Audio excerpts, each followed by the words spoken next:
Hello everybody, it's your boy I am Stupid with another on time upload. Who am I lying to? My channel is already like that. It's been like 3 months. And I'm really sorry for that, but I had lots of stuff to do in real life. Yes, I also have my real life. I'm not just dwelling in my room playing DBD. And as well, DBD became a literal cesspool of blight sweatiest mains. So I wanted to just do something else in my life. But now it's time for a revolution on my channel. I introduce you the new type of videos, the chapter review.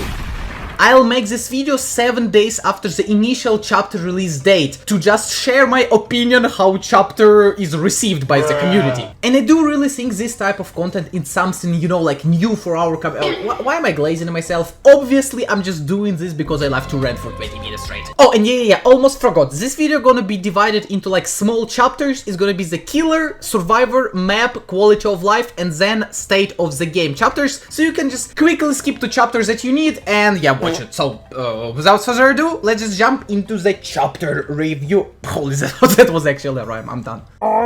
Okay, the newest killer is the animatronic or Springtrap, or how I like to call him, Lester the Molester. And as well, he get a very cool cosmetic. For example, here's a Springtrap that got covered with lean, clown Springtrap, and behavior. Can we do something with a split knife, please? Yeah, game costs money. Then we have basically just the hand skin finally got into the DBD, and the last one is a glitch trap, which I'm gonna play today, obviously, because it's the coolest cosmetic. And now let's finally go to his power. So the first thing you're gonna notice when you spawn as a Springtrap, you have a flipping doors. Wait a minute. Through these doors you can navigate across the map, and as soon as you leave the door to which you wanna go, you gain undetectable status effect. And for me, this is definitely the main Springtrap power, not his axe throwing goofy hunters like. He so powerful when the survivors just don't know where you gonna appear from. I've got so many goofy, just silly situations when I generally just caught survivors lacking basically. And as I already mentioned, the second power, he can throw an axe. Yeah, almost forgot. If you embed X into the survivor, you can later then just grab them and get this goofy animation when the Springtrap just mocks them. And now the question, is playing him fun? And here you can take my word, he is one of the most funniest killers to play, because it's a basically trapper plus Huntress. And not only because of access I'm calling him Huntress, he's also 4.4. Unless you're gonna throw away your X, then you become 4.6. And that's why I'm calling him a trapper, because you're basically just an M1 killer. Is he strong though? I don't think, like, he's good B- to A- and A- with such a stretch. This guy is incredibly good at securing at least 1k, because you can basically throw an X into the survivor and hook him and then just grab that animation, and yeah, survivor is dead basically. And now let's talk about the perks with which he got released. Well, Behavior again released a character with absolutely shitty perks. I mean, the Generator perk is kinda good with, you know, like fully M1 builds. And then we have this one, Killer Scene Partner perk, which can be, I think, good in like aura reading perk build, but what the fuck is this last perk? Behavior, do we understand that nobody gonna run this perk? Like, just pop a gates. Who gonna run it? Like who? What point? Like maybe one guy in like mental ward or something. Why are we doing this? Just can you release some funny perks, please?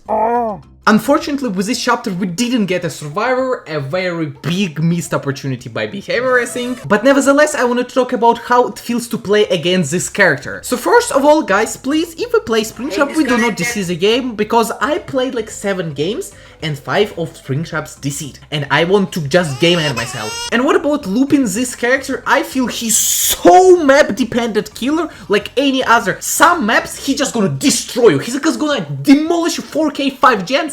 Easy. On some maps, this is gonna happen, obviously.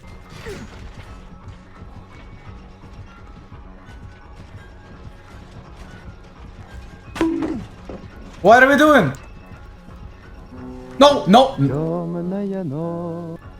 No! And as well, I think the hardest part about looping this character is that he changes his move speed from 4.4 to 4.6. And this in particular makes it so hard to play against this killer. Not even hard to play, but hard to adapt to him. And yeah, I almost forgot. We have some bullshit, just absolute absurd build on this killer with blood flavor. If you're gonna use it, I'm gonna generally find where your address and I'm gonna So what grade I can give to this killer in terms of the difficulty? It's solid 6 out of 10. He's not very hard to play against, but certainly not easy. I think in future we're gonna have some like trick shot Springtrap channel and I'm gonna get clips there like 100 times because I'm terrible at this game. Oh. Yep, it is the new map, the Springtrap Pizzeria. Oh no, wait a second. It's cheat of Freddy Fazbear. Yeah, it's Fazbear Oh my god. Freddy Fazbear's Pizzeria is a new map and it's the point of the video where my pants get immediately wet. This map right now is probably my favorite map that Behavior ever released. Every single aspect, every palette, every window, every structure on this map deserves the Angry Joe Badass seal of approval. So obviously in any map, the most important part it's the main building. And in this case, it's the Freddy Fazbear's Pizzeria, as I already mentioned. And this main has so many great loops, it makes me want to cry. Finally, Behavior decided not to barricade a good window for survivors on the map. They made like a bunch of them and they made such a great tile right this one, where you actually play around it with elevation of the map. This is what like actually turns me on about this game. So for example, we have this window, which is basically just a rip-off of the shack window. So we can potentially shift tech on this window. Yes, survivor mains, we have some food to eat. And as well, I like this palette on the map. I think it's a very creative palette by Behavior, like combination again of the elevation. And this palette is not that good, but the possibility when killer can just swing from the elevation just again makes me just horny. And again, it's just a main. We have also the surroundings of the map, which is again a very great structures because it's a wicked well, I think the realm called, and that realm has like very great maps. Let's not talk about them, but they're very good. $5 for a hot dog. Who do you think I am? Jeff Bezos or something? Holy shit.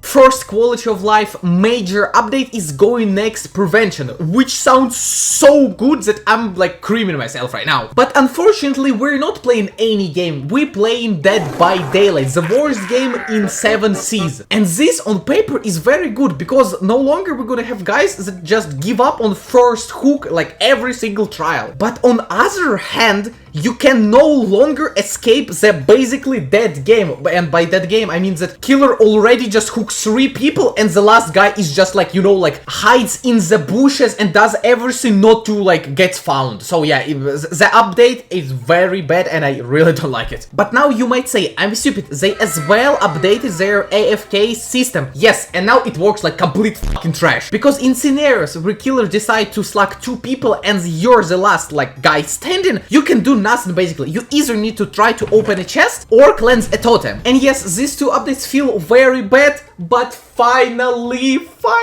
we got the bulk blast point spending. Oh my god, I was waiting for this like 10 years, I'm not even kidding. W update. And yes, last chapter is the state of the game. And how to describe it? Blights, cheaters, people not playing Springtrap, people from survivor side just deceived. So basically, I'm just in hell. One positive thing about it is that at the time of this recording, they already dropped the anniversary. So I think anniversary gonna be like 10 times better than just normal game. So yeah, go play anniversary and don't forget you need to subscribe and like this video, or I'm gonna find where you live and do like bye. Are we running generally the same chill build, Quentin? And be honest with me. Wait, why are you following me? Why are you running? Oh, wait a second. It's a race game. Why the fuck am I...